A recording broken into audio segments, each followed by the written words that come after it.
Today is a big day. So I can't use my studio right now. And that's because there's a family staying there for the next few days. And this is why we need to go back to the place where it all started. Ground Zero. The basement. This is how it all started. Right here. Today we broke the monetization barrier on YouTube. And I just want to say that this milestone means a lot to me, and it's not falling short on me.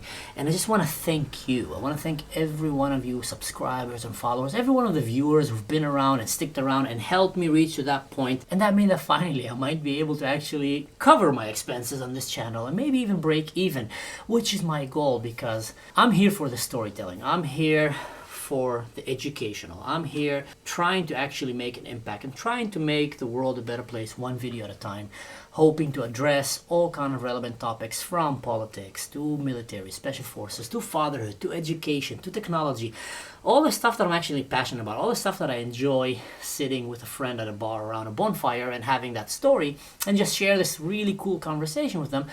I want to be able to invite the viewers to feel like they're with us around the fire, that they're with us in the pub as we're drinking a beer and just talking about the things that matter to us in our life, and trying to reach and trying to make a better impact.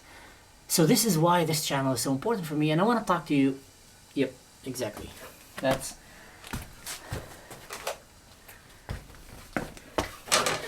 You see, it all started on October 7th. It saddens me to say. And the reason I want to talk about this, and the reason this place is actually special, is because this is where it all started with me. This is the basement of the building that I'm living in. And this is where I would come down every night when the kid is sleeping, and I will be making videos. And I made about 70 videos in 70 days in the beginning, to show my support for my country, to show my support for the hostages, for their families, and to try to help to bring them home and try to help to educate against anti-Semitism. And I was doing a video every day for 70 days here, until I kind of realized that it's getting a little bit annoying with the light turning on every second, people walking in on me. Imagine I'm in Germany and I'm speaking German or Arabic and I'm saying stuff like Hamas and Hezbollah, and some random German dude or lady just walks in and they have no clue what I'm talking about, and I look like a Middle Eastern. So I'm surprised no one called the police on me yet. But my point is, I came to the point that I realized that I need to upgrade this whole setting and maybe pay a little bit more money and rent a studio, so I can bring you a better product, so I can bring you a better quality of vlogging and podcasting. And that's when I moved to the new studio, and that's where you know me or seen me before, but this is where it all started. And I find it fitting, it was not planned, but I find it fitting that this is where I do this video, just to say thank you guys. Really, really from the bottom of my heart. I would have not been able to be here today without you. I know it sounds like a cliche, but I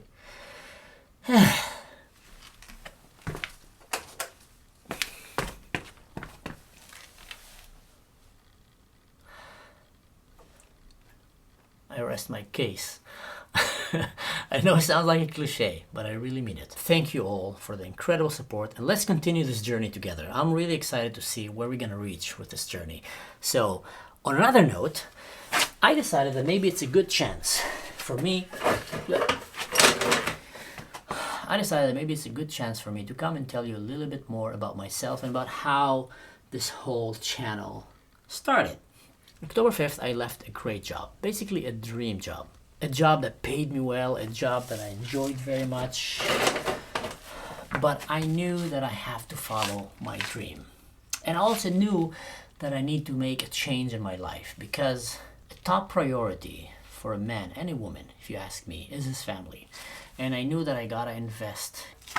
And I knew that I need to be around my child. I knew that I need to be next to him. I need to do that. It's my responsibility to raise him up, no one else, and to teach him to become the man that one day he will become. Education, family, life, parenting, children is the most important thing you can do in your life as a man and as a woman. That's my opinion.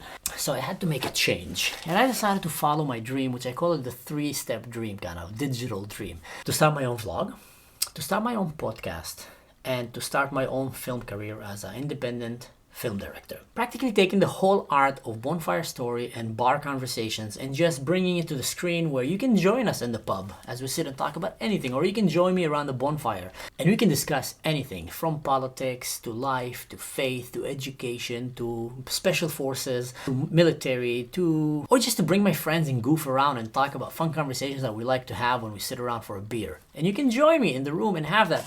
That was the idea of this podcast, and this is where it's gonna go. And I can't wait to see how is it gonna grow. That was a rhyme. It's pretty cool. That was October 5th. I was in Hawaii.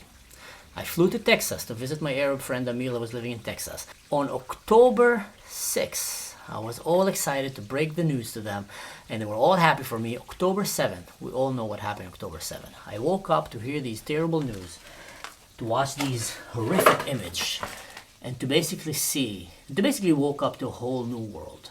A new world that that many of us have been shocked since we woke up. A world of hatred, of anti-Semitism, of racism, a world of Nazism in broad daylight. Things that we just never really imagined that can happen in our generation started happening just full on. I would even say it became the mainstream thing to do, to become a racist and an anti-Semite today. And it's crazy. It's literally crazy. So, to tell you that I was not worried, I'll be lying. I was sitting there and thinking, here we go. I was just about to start my dream career, and now I'm gonna destroy my dream career before it even started. I'm gonna start talking about politics. I'm gonna start talking about how I stand with Israel, and I know that there's so many around the world that don't like that. I know how the algorithm work, and that, unfortunately, social media today became a platform that allows the majority to bully the minority. And that should be the opposite. No one should bully anyone, but you should protect the minority. And as you know, there's about, 7 million Jews in Israel, maybe, 50 million Jews worldwide. And there's like hundreds of millions, maybe billions of non-Jews, radicals who hate the Jews. So do the math. Who is gonna abuse social media more? And having that in mind, I realized that I'm taking a huge risk here. But then I told myself, you know what? F that. This is the moment for us to stand for what is right. This is not the mainstream thing to do, but it's the right thing to do. And the right thing would be, for me as an Arab, not to hide and wait for the storm to go and just see which side am I going to pick after, is to stand right now by my Jewish brothers and sisters, to stand right now by my country Israel, to stand right now by the values that my mother have taught me, that I grew up on, which is to do the right thing. Perfect timing for, wow. That was a dramatic, perfectly timed light show. Is to do the right thing. And maybe even on a more selfish or personal note, I've realized that one day my child is gonna come and ask me, Father, when the world went Nazi again, and people were rejoicing over the spilling of Jewish bloods in the streets and blaming the Jews for things they haven't done and basically repeating history, what did you do? And I want to be able to look him in the eyes and tell him that I stood for what is right, that I did not hide, did not shy, and that I stood at the gate and I stood with my Jewish brothers and sisters, and I stood with my country, and I stood for what is right. And that for me was enough to say, you know what, cancel culture? If you want to cancel me, go cancel me. I'm going to stand and I'm going to speak. I'm going to speak my mind, and I know enough because of my background as someone who is a Israeli Arab, born and raised in the Middle East, someone who served in the special forces, was an officer in the army for many years, studied the history of Islam, Christianity, Judaism, walked the land of Israel, walked the land of Jordan, basically lived and breathed the Middle East. I think I can bring to the table a lot of knowledge that can help people defend themselves from lies, from misinformation, from propaganda, and stand against racism, anti-Semitism, and all the other important things, which, who wants to live in a world full of anti-Semitism? We've seen that. It's a very dark world. The tides of World War II were very, very dangerous. There was a chance that we're going to end up under Nazi Germany or Communist Russia, or there was a chance we're going to end up under the free world, which is America and Europe. And luckily, the free world won, which led to democracy, human rights, and all the things that we love today, and all the things that the people that I love are going against now, which is kind of bizarre, and maybe threatening the existence of democracy that we're living in. So who wants to live in that world? No one. And that was the reason that I stood here. I was actually able to foresee the future, I would say. Based on my experience and my knowledge, I kind of knew, as someone who came from the Arab world, how anti-Semitism is gonna explode right now, mostly in the Muslim world, but also in many other places in the world. Sadly, we see it even more around the radical, liberal, left-wing kind of world.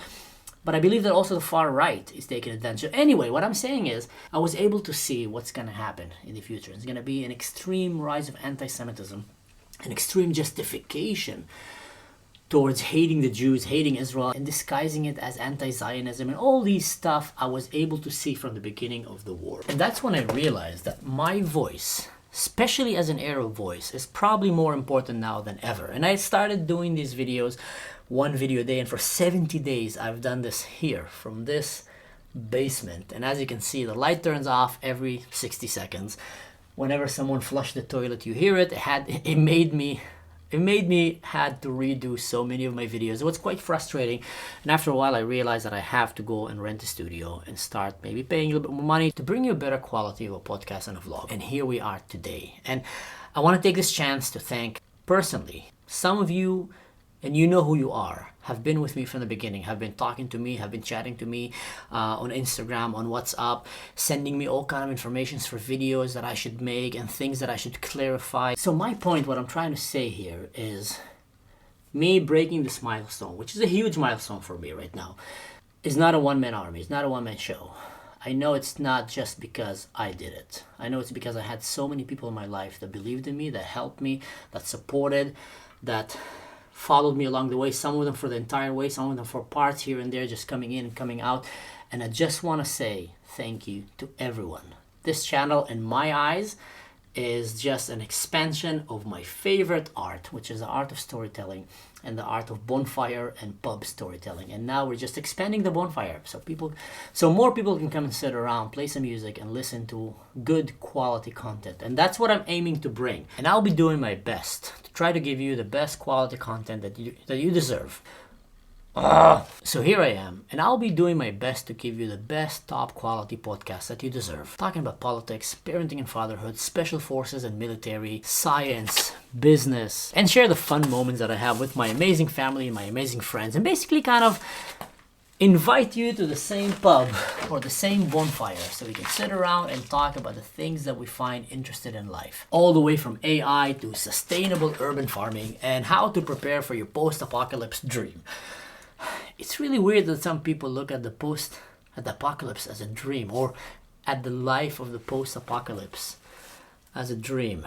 I can understand, because it's some kind of a reset to society, and it gives you a second chance, and you can really prove yourself regardless from the family that you came from or the education or background. It's literally you against nature or against the zombies.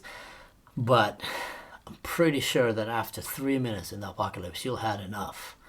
I've been to war, it sucks, but that can be a topic for another podcast. So anyway, guys, thank you so much from the bottom of my heart. See you in the next podcast. And remember, don't do anything stupid. In general, don't do anything...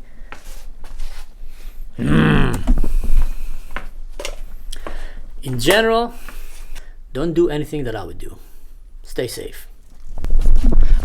And remember to click the subscribe, like, share, this whole shebang. It helps my channel grow, and I can't express enough how thankful I am for the time that you invested to sit and watch the content that I've made.